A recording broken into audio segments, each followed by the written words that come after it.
more than 3 million pages, 2,000 videos, and 180,000 images. CNN teams are carefully sifting through the largest, and what the Justice Department says is the last, batch of Jeffrey Epstein files.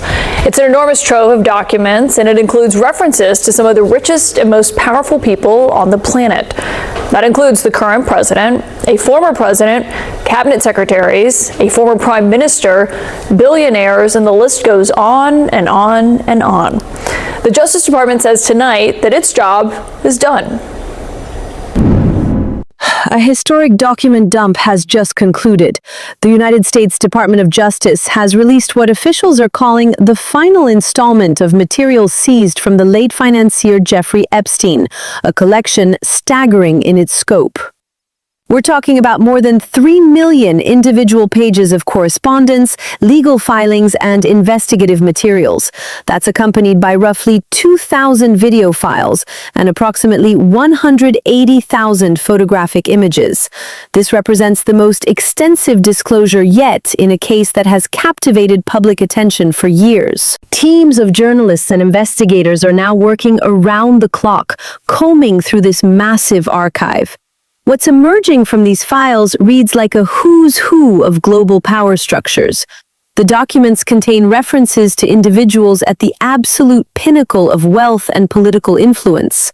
Current heads of state, former commanders-in-chief, members of presidential cabinets, prime ministers who've led major democracies, and billionaires whose names dominate business headlines all appear within these pages in various contexts. According to the Justice Department's statement released this evening, their obligation under federal disclosure statutes has now been fulfilled. The Deputy Attorney General addressed the media earlier today, making clear that this release marks the conclusion of their mandated transparency process. We complied with the statute, we complied with the act, and there is no we did not protect President Trump. We didn't protect or not protect anybody. I mean, I think that there's a hunger or a thirst for information that I do not think will be satisfied by the review of these documents. I should note that just because someone is mentioned in these documents does not mean that they've been accused of wrongdoing or did anything wrong. Many of these claims are unverified or they rely on secondhand information. But these are the key findings our team has uncovered so far. The Deputy Attorney General emphasized that the Justice Department followed statutory requirements precisely and did not provide special consideration to any individual, regardless of their current position or past status. The official acknowledged, however, that public appetite for information surrounding this case may not be fully satisfied even by this unprecedented volume of documentation. One crucial point bears repeating: mere mention within these files does not constitute evidence of criminal behavior or ethical violations. Many assertions contained in the documents remain unverified. Numerous claims are based on second-hand accounts rather than direct evidence.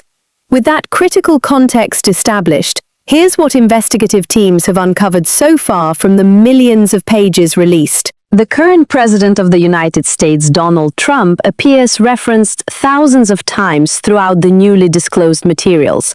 In numerous instances, his name surfaces simply as a contact in correspondence that Epstein maintained with various associates. However, the files also contain significantly more serious allegations.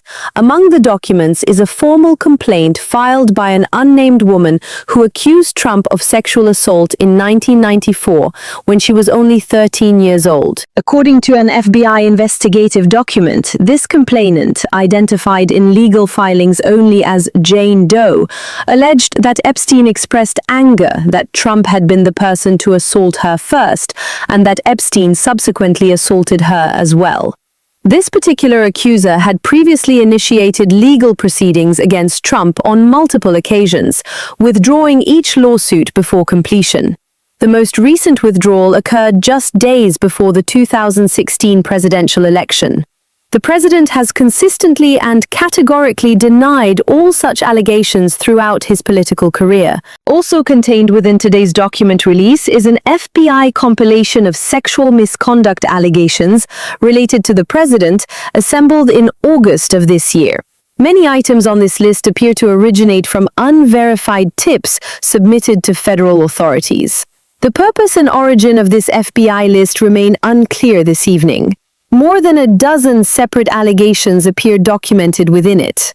It's worth recalling the president's previous public statements regarding the Epstein files and their potential release. I know it's a hoax. It's started by Democrats. It's been run by the Democrats for 4 years. You had Christopher Wray and these characters and Comey before him. I would say that, these files were made up by Comey. They were made up by Obama. They were made up by the Biden, we went through years of that with the Russia hoax, with all of the different things that we had to go through. We've gone through years of it. The president has characterized the Epstein documentation as fabricated for political purposes, specifically claiming that Democratic officials and former FBI leadership created these files to damage reputations. He suggested that former FBI directors and previous administrations manufactured these materials as part of what he describes as years of politically motivated investigations. For context, it should be noted that Christopher Wray, one of the officials the president referenced, was actually Trump's own nominee for FBI director, appointed during his first term in office. Tonight's revelations also shed light, for the first time, on communications between Epstein and Elon Musk, the technology entrepreneur and government efficiency advisor. Musk made headlines last year when he claimed to possess significant information suggesting Trump appeared prominently in the Epstein files, implying this was the reason for delayed public disclosure. The irony is now apparent. Musk himself features in multiple documents within the very files he discussed. Email correspondence reveals that Musk attempted to coordinate several visits to Epstein's private Caribbean island. In a 2013 message, Musk inquired directly about the timing of a potential island visit. The previous year, he sent another email asking which date would feature what he described as the most extreme celebration on Epstein's island. These communications stand in stark contrast to statements Musk made last year, written in capital letters for emphasis, claiming that Epstein had attempted to persuade him to visit the island, but that he had firmly refused. Representatives for Musk did not provide immediate responses to requests for comment regarding these documented exchanges. The pattern of public denials, contradicted by documentary evidence, extends to President Trump's Commerce Secretary Howard Lutnick. Just last year, Secretary Lutnick recounted a detailed story about visiting Epstein's Manhattan residence in 2005. Secretary Lutnick described questioning Epstein about a massage table prominently positioned in his home, and reported that Epstein made what Lutnick characterized as an inappropriate comment about receiving daily massages. According to Lutnick's account, he and his wife decided immediately upon leaving that he would never again be in Epstein's presence. That was supposedly 2005, the definitive end of any relationship. However, documents released today reveal a different timeline. Secretary Lutnick appears to have sought meetings and phone conversations with Epstein multiple times, well after the 2005 encounter he described. A 2011 email from Epstein's personal assistant indicates that Lutnick scheduled an in-person visit for 5 o'clock in the evening. That same year, calendar entries reference scheduled drinks between Lutnick and Epstein. Perhaps most notably, Lutnick himself sent correspondence to Epstein's assistant in 2015, a full decade after his claimed final encounter, extending an invitation for Epstein to attend a Democratic Party fundraising event for Hillary Clinton that Lutnick was hosting. When presented with these documented communications and asked for explanation, a spokesperson for the Commerce Department provided a statement asserting that Secretary Lutnick had limited interactions with Epstein, always in his wife's presence, and has never faced accusations of wrongdoing. Survivors of Epstein's abuse have voiced significant frustration regarding the entire disclosure process and how it has been managed. I want to give you the opportunity to speak directly to them. Well, I don't know what you're speaking to. I mean, if there's frustration with, quote, the entire process, same here. I mean, you have a situation where for many, many years, nobody even breathed a word about Jeffrey Epstein, and then all of a sudden it was all anybody would talk about. Listen, victims of Mr. Epstein have gone through unspeakable pain, and there's nobody that should say anything differently. I hope that the work that the men and women within this department have done over the past 2 months hopefully is able to bring closure. When given opportunity to address survivors' concerns directly, the Deputy Attorney General expressed his own frustration with years of silence surrounding Epstein's activities before public attention focused on the case. He acknowledged that victims have endured unspeakable trauma and expressed hope that the department's work over recent months might provide some measure of closure.